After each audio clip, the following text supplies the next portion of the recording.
नमस्कार। इस समय आप देख रहे हो आरजे भारत न्यूज 7 सदैव सत्य के साथ और मैं हूं आपके साथ एस्तर। दाहोद जिले के लीमखेड़ा क्षेत्र में आम आदमी पार्टी की एक बहुत बड़ी सभा हुई। इस सभा को लेकर चेतर भाई वसावा एमएलए ने क्या कहा, तो आइए सुनते हैं विस्तार पूर्वक। जय जोहार। आओ ढीलो ढीलो नहीं चाले भाई, બંને હાથની મુઠ્ઠી વાળો, બંને હાથની મુઠ્ઠી વાળો ને બધા નારો જોર જોરથી બોલાવવો પડશે, કેમ કે આ વિસ્તારમાં જે પ્રકારે 30 વર્ષથી ભારતીય જનતા પાર્ટીનું શાસન છે અને જે નેતાઓ છે એમને પણ ખબર પડવી જોઈએ કે અહીંયા આમ આદમી પાર્ટીની જાહેર સભા છે અને આ સભામાં જોર જોરથી નારા લાગે છે, તો બધા જ લોકો બે હાથ ઊંચા કરીને नारा मुझे बोलावो એ બોલજો। जय जोहार, जय जोहार, भारत माता की, भारत माता की जय जोहार का नारा है, जय जोहार का नारा है। धन्यवाद।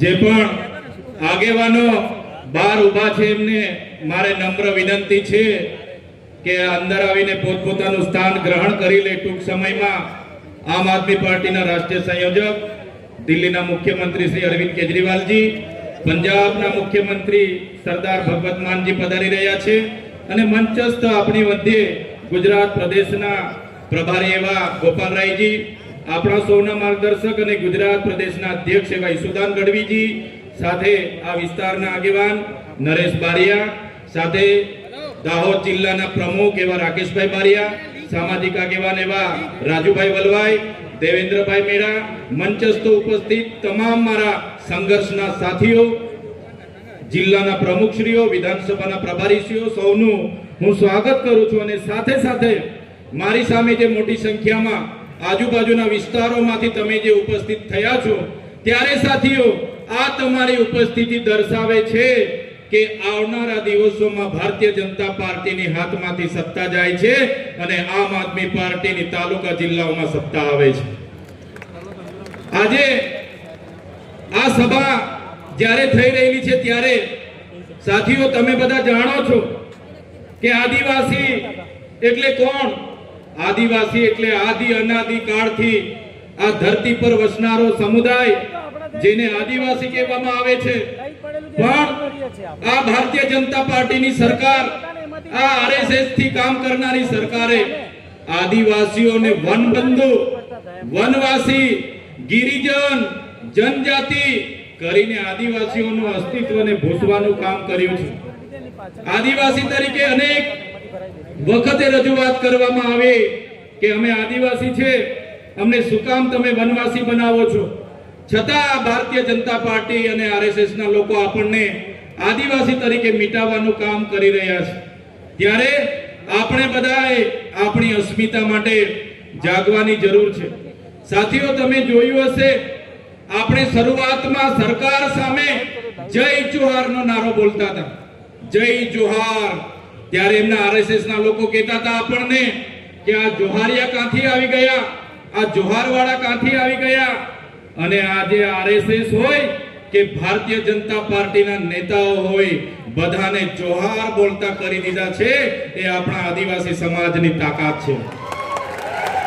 साथीओ तमने खबर हशे आजथी 3 થી 5 વર્ષ પહેલા આપણે આ વિસ્તારોમાં ભગવાન બિરસા મુંડાની પ્રતિમા મૂકતા હતા, ખાદ્ય નાયકની પ્રતિમા મૂકીએ, રાણા પૂંજા ભીલની પ્રતિમા મૂકીએ, જલકારીબાઈની પ્રતિમા મૂકીએ, ગુરુ ગોવિંદજીની પ્રતિમા મૂકીએ, ત્યારે આ આરએસએસ અને ભાજપના લોકો આપણને કહેતા હતા કે આ લોકો આ વિસ્તારમાં નક્સલવાદ પેદા કરશે, અહીંયા બિરસા મુંડાની પ્રતિમા તમારે નહીં મૂકવાની।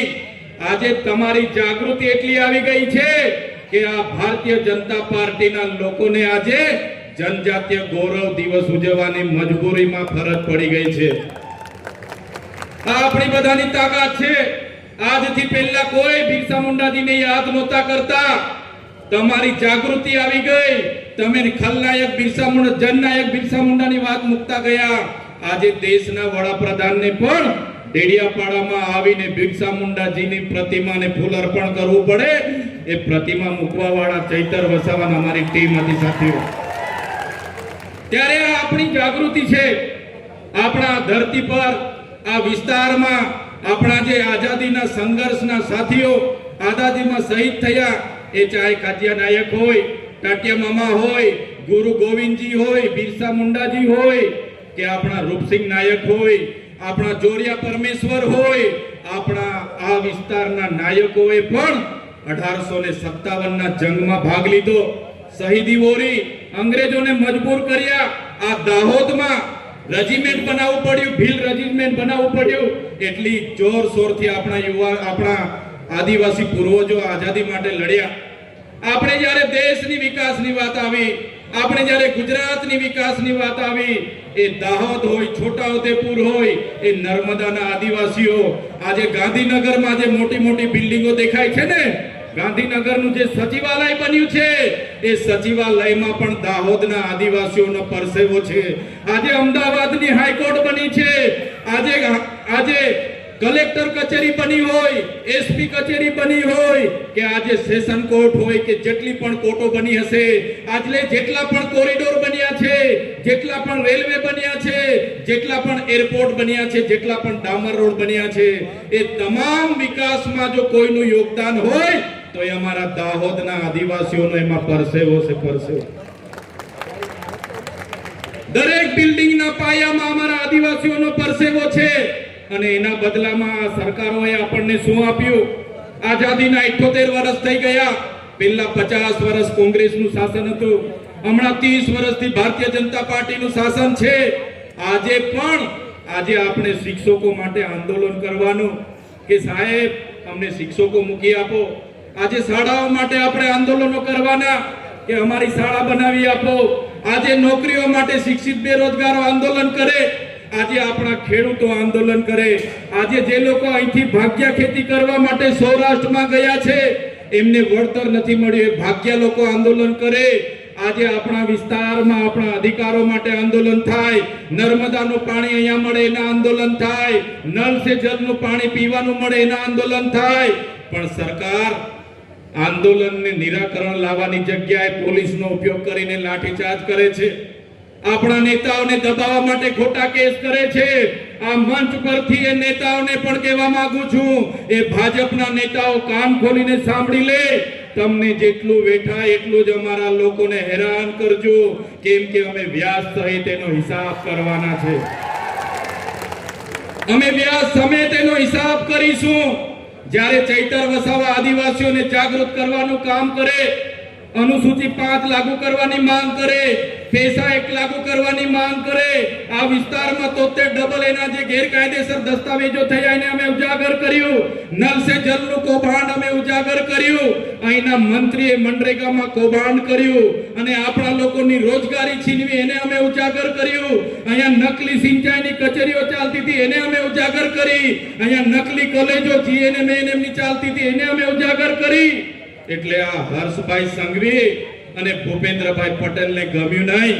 એક સામાન્ય કેસમાં મને જેલમાં નાખી દેવામાં આવ્યો અને પોલીસ દ્વારા એવી સોગંદનામા રજૂ કરવામાં આવે કે મને તારીખ પર તારીખ મને 80 દિવસ સુધી જેલમાંથી બહાર નીકળવા ન દીધો.